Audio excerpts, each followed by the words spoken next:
आइए मैं आज आपके सामने लेकर आया हूँ श्रीधराचार्य के सूत्र का निगमन। जब किसी द्विघात समीकरण का फैक्टर नहीं हो पाता है, का गुणनखंड नहीं हो पाता है, तो यक्स की वैल्यू फाइंड करने के लिए, एल्फ़ा या बीटा की वैल्यू फाइंड करने के लिए, जीरोज की वैल्यू फाइंड करने के लिए, शून्यक की वैल्यू फाइंड करने के लिए और रूट्स की वैल्यू फाइंड करने के लिए श्रीधराचार्य के सूत्र का हम प्रयोग करते हैं। आइए आज हम जानते हैं कि श्रीधराचार्य ने किस प्रकार से सूत्र का निगमन किया है।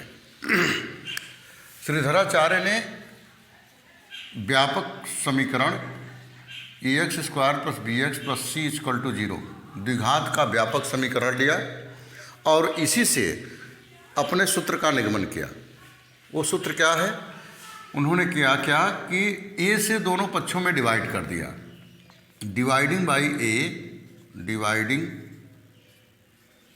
By a on both side, दोनों पक्षों का उन्होंने क्या कर दिया कि a से डिवाइड कर दिया। आइए हम भी करते हैं। तो ax square by a plus b by A X plus C by A equal to 0 by A.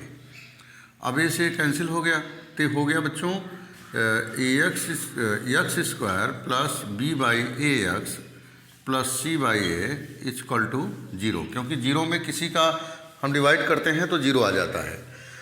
अब श्रीधराचार्य ने क्या किया कि इसका कंप्लीटिंग स्क्वायर कर दिया, और कंप्लीटिंग स्क्वायर करने के लिए एक से एक्स स्क्वायर के पास से एक को भगाया उन्होंने, क्योंकि एक्स स्क्वायर का जो कोफिशिएंट होना चाहिए वो 1 होना चाहिए, तभी कंप्लीटिंग स्क्वायर होगा। पूर्ण वर्ग जो है बनाने का प्रयास किया उन्होंने और पूर्ण वर्ग बनाया।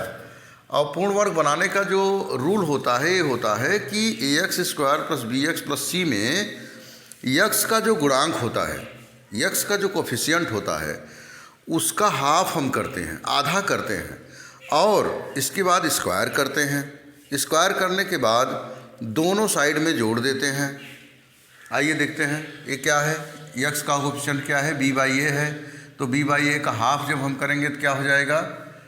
b बाई ए का हाफ करेंगे तो b बाई 2a हो जाएगा। 2 से डिवाइड कर दिया। अब इसका स्क्वायर करके दोनों साइड में जोड़ देंगे, यहाँ भी जोड़ देंगे, यहाँ भी जोड़ देंगे। यहाँ लिख दिया b बाई 2a का स्क्वायर, ये देखिए, और यहाँ पर भी जोड़ दिया b बाई 2a का square.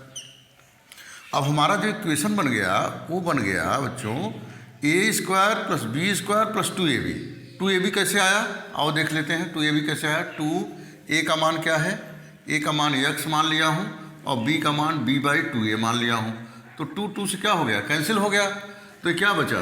b by A x. देखिए b बाई ए एक्स, यहाँ भी देखिए b बाई ए एक्स। तो अब हम कर सकते हैं कि a square plus B square plus 2ab, इसको कर सकते हैं। तो a square plus B square plus 2ab को हम क्या जानते हैं? a प्लस बी का होल स्क्वायर, a एक्स हो गया a प्लस b मतलब b बाई 2a का होल स्क्वायर।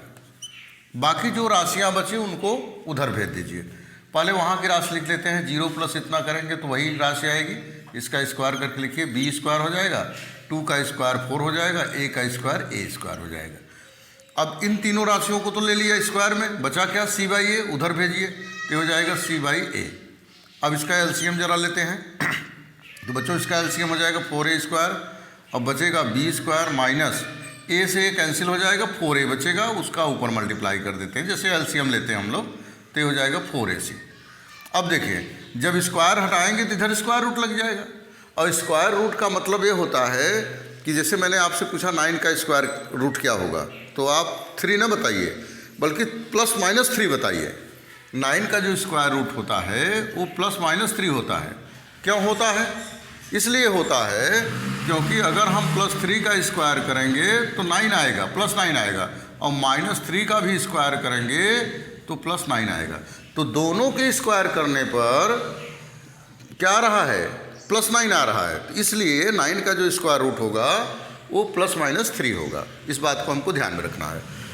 तो ये हो जाएगा x plus B by 2a का होल स्क्वायर, हटाएंगे तो इधर हो जाएगा plus minus under root B square minus 4ac by, देखिए 4 का स्क्वायर रूट 2 और ए स्क्वायर का स्क्वायर रूट ए। अब b/2a को हम उधर ट्रांसफ़र करेंगे, इधर प्लस है तो उधर माइनस हो जाएगा। यहाँ मैं बता देता हूँ आपको, तो x which is implies x equal to हो जाएगा minus b/2a plus minus under root b square minus 4ac/2a। अब देखिए 2a क्या हो गया, एलसीएम हो गया, 2a एलसीएम ले लीजिए, x इक्वल टू तो minus b plus minus under root b square minus 4ac which is implies x की जो वैल्यू आ गई वो आ गई minus b plus minus under root b square minus 4ac/2a। ये जो है श्रीधराचार्य का फार्मूला हो गया। तो बच्चों चूँकि इसमें क्या है, प्लस भी है माइनस भी है, अगर हम बारी बारी से लेते हैं तो एक को अल्फ़ा मान लेते हैं और दूसरे को हम बीटा मान लेते हैं। तो यहाँ हम लिख देंगे कि लिख सकते हैं कि अल्फ़ा इक्वल टू, एक बार प्लस, अच्छा अल्फ़ा वाले को प्लस ले लीजिए या बीटा वाले को प्लस माइनस ले लीजिए, कोई दिक्कत नहीं है, वो आपकी इच्छा है, plus under root b square minus 4ac/2a। ये हो गया अल्फ़ा का मान।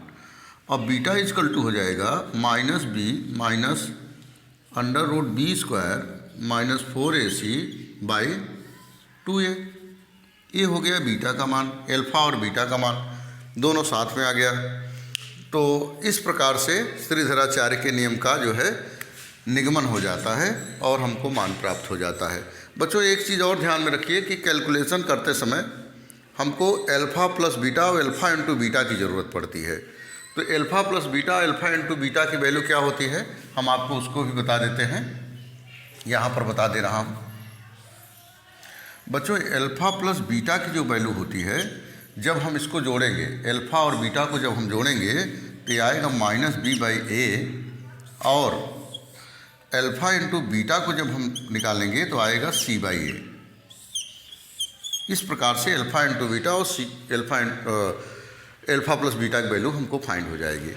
बच्चों अल्फ़ा प्लस बीटा को हम सम ऑफ रूट्स कहते हैं या सम ऑफ जीरोज कहते हैं, और अल्फ़ा इंटू बीटा को प्रोडक्ट ऑफ जीरोज कहते हैं। कभी कभी सम ऑफ जीरोज और प्रोडक्ट ऑफ जीरोज दिया रहता है, हमको कहता है इसका क्वाड्रेटिक इक्वेशन बनाइए। तो उसके लिए हम क्या करते हैं, मैं आपको एक बहुत सटीक फार्मूला बताता हूँ। पहले इसका आप स्क्रीनशॉट ले लीजिए, फिर मैं बताता हूँ।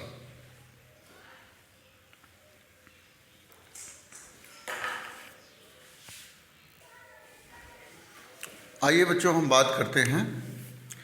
हमारा क्वेश्चन था कि अल्फ़ा और beta equal to minus b/a दिया है और alpha into beta equal to c/a दिया है।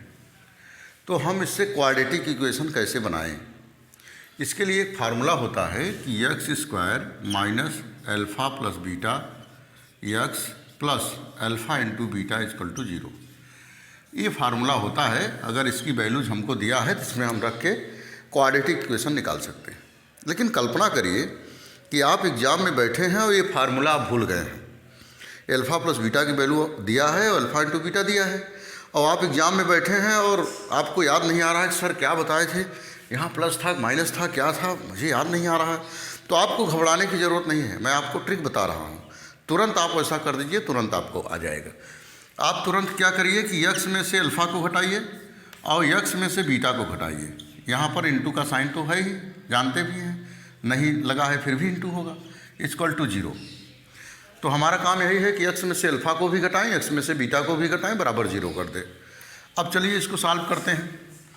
x का मल्टीप्लाई दोनों करिए तो x square minus x beta, x का दोनों किया मैंने। अब माइनस अल्फ़ा करिए तो माइनस x अल्फ़ा, अब ये माइनस से minus plus alpha beta equal to 0। अब x स्क्वायर माइनस, देखिए क्या कॉमन है दोनों में, माइनस x कॉमन है, तो बीटा प्लस अल्फ़ा लिखिए या अल्फ़ा प्लस बीटा लिखिए, क्योंकि माइनस तो कॉमन ले लिया, प्लस अल्फ़ा इंटू बीटा बराबर 0। देखिए वही फार्मूला बन गया। या इसको और अच्छे से आप लिख सकते हैं कि x square minus alpha plus beta, x को उस कारण पर रख दीजिए, plus alpha into beta equal to 0। इस प्रकार से ये देखिए आपका वही फार्मूला प्राप्त हो जाता है। तो हमें जिस प्रकार से क्वेश्चन करेगा उस प्रकार से हम काम कर सकते हैं, बात कर सकते हैं। अल्फ़ा प्लस बीटा अगर दिया रहे, अल्फ़ा इंटू बीटा दिया रहे, या अल्फ़ा दिया रहे बीटा दिया रहे, दोनों को एक बार सम करेंगे, फिर दोनों को प्रोडक्ट करेंगे, उस फार्मूले में रखेंगे। फार्मूला नहीं याद रहेगा तो इसमें एक्स में से अल्फ़ा एक्स में से बीटा घटाकर फार्मूला बना लेंगे तुरंत, घबराएंगे नहीं हम, ठीक है। कभी कभी क्या देता है बच्चों क्वेश्चन, ऐसा भी क्वेश्चन दे देता है कि 1/अल्फ़ा प्लस 1/बीटा ऐसा दे रहा हूँ, और कोई इक्वेशन ऐसा दिया है ax² plus bx plus c = 0 के फॉर्म का दिया है। आप इसकी वैल्यू बताइए। तो इसकी वैल्यू निकालने के लिए हमको इस फार्मूले से दो ही चीज़ मालूम हो सकता है, एक तो अल्फ़ा बीटा मालूम हो सकता है b/a, और दूसरा अल्फ़ा इंटू बीटा = c/a, बाकी कुछ नहीं मालूम कर सकते हैं। तो इसका मतलब ये है कि 1/अल्फ़ा 1/बीटा को हम किसके फॉर्म में चेंज करें, अल्फ़ा प्लस बीटा और अल्फ़ा इंटू बीटा के फॉर्म में पहले चेंज करें, फिर इसके बाद वैल्यू हम फाइंड करें। तो इसका एलसीएम ले लीजिए, अल्फ़ा इंटू बीटा, तो हो जाएगा अल्फ़ा प्लस बीटा। तो देखिए दोनों में चेंज हो गया, तो अल्फ़ा प्लस बीटा की भी वैल्यू मालूम है, अल्फ़ा इंटू बीटा की वैल्यू मालूम है। इसमें रख दीजिए b/a, इसके बाद अल्फ़ा इंटू बीटा मतलब c/a। तो ये क्या हो जाएगा बच्चों, b/a इंटू a/c, कैंसिल हो गया तो आ गया माइनस b/c।